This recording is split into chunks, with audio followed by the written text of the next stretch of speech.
SeaWorld Orlando is a theme park located in most obvious Orlando, Florida. The park features many attractions that all revolve around aquatic wildlife. This is one of my favorite places in Orlando. The theming is great, the food is good, and the roller coasters are top tier. Of course, there are the animals, which I will discuss all of these topics, but for this opening stinger, all you need to know is that SeaWorld Orlando is a great park. If you haven't made the time to check out this park during your next Florida trip, then what are you doing?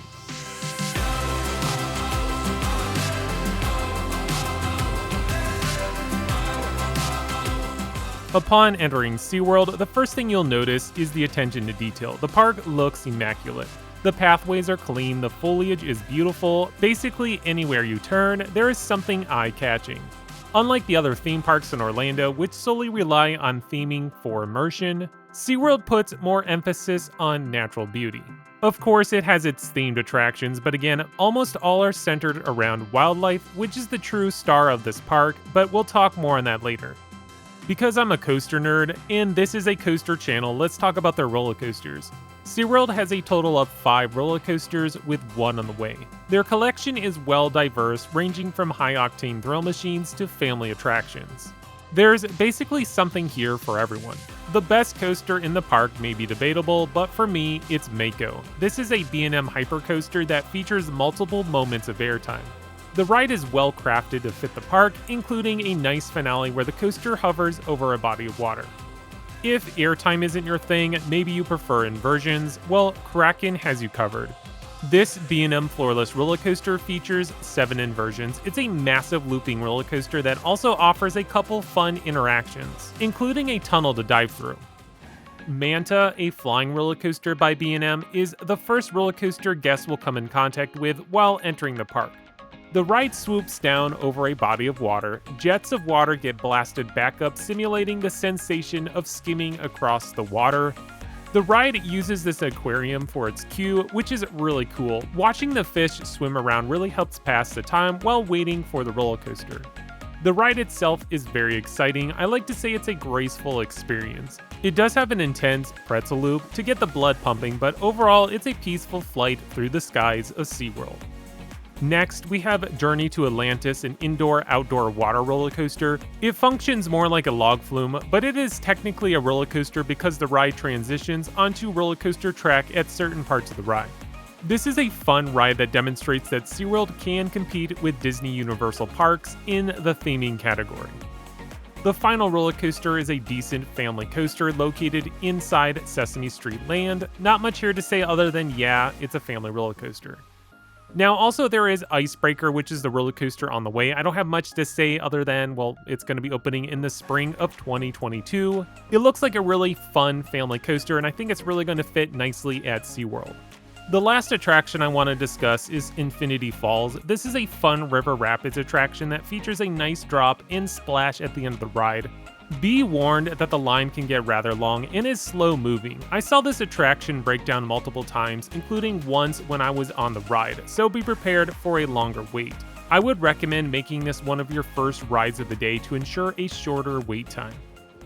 So far, I've only been singing praise, but I do want to highlight a couple problems. The first one is outside of the roller coasters, the park has a real limited amount of attractions for the guests to ride.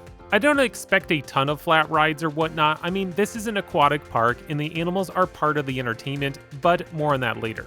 So outside of the roller coasters, the only attractions is Infinity Falls and the kiddie rides over in Sesame Place Land. Now, the park does have a supposedly trackless dark ride in the Penguin exhibit. I couldn't find any solid info if the ride is closed permanently or will return in the near future. There is a tower ride and also that has been closed since the start of the pandemic. During our visit, my daughter was 6 years old and approximately 46 inches tall. The only ride she was big enough to get on was the kiddie rides in Sesame Place, Journey to Atlantis, and Infinity Falls. She was bored with the Sesame Place rides, and Journey to Atlantis being indoors was a little on the scary side for her. Overall, there is a gap of rides for kids under 54 inches, which is how tall you need to ride the major coasters.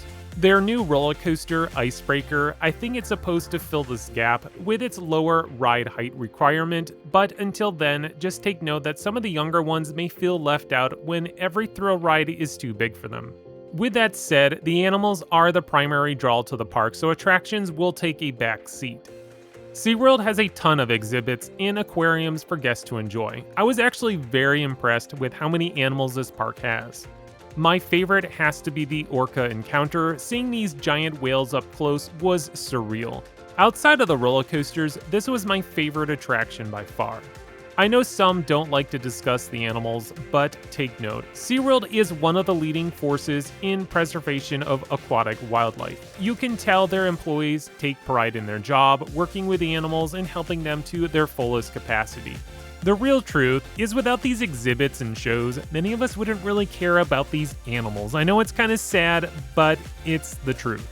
So regardless of what you think, SeaWorld does play an important part in wildlife preservation. The Shark Aquarium is also yet another favorite. Walking, or I guess riding, through a long glass tunnel with tons of sharks swimming around is an incredible sight. The crowd favorite has to be the penguins. Like I said earlier, I think this is or was a dark ride attraction, but now serves as a walk-through exhibit. If it wasn't so cold inside the building, my children would have stayed inside longer watching the penguins play, swim, and dive. There were a couple more shows, but because of the pandemic, most of them were canceled. We were able to watch Sea Lion High. My kids really loved the show. It was a quirky, corny show about a sea lion graduating from high school, but it does a great job highlighting the many talents of their animals. Food-wise, I'd say that SeaWorld has a decent variety. You can have your typical theme park food and then some. If you're looking for more healthier options, which is usually a fool's errand at most theme parks, there's still something here for you. So, in conclusion, SeaWorld is a great theme park. Roller coaster fanatics and animal lovers will find plenty to do. As I said already, the park could use a couple more family ride attractions, but overall, this is a pretty well-rounded park.